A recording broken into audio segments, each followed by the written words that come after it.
Well, still no water in our town, in certain towns. Still waiting for this repair.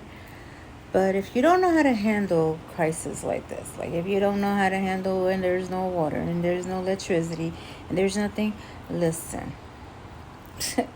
I've been through a lot growing up. So you learn how to adapt real quick.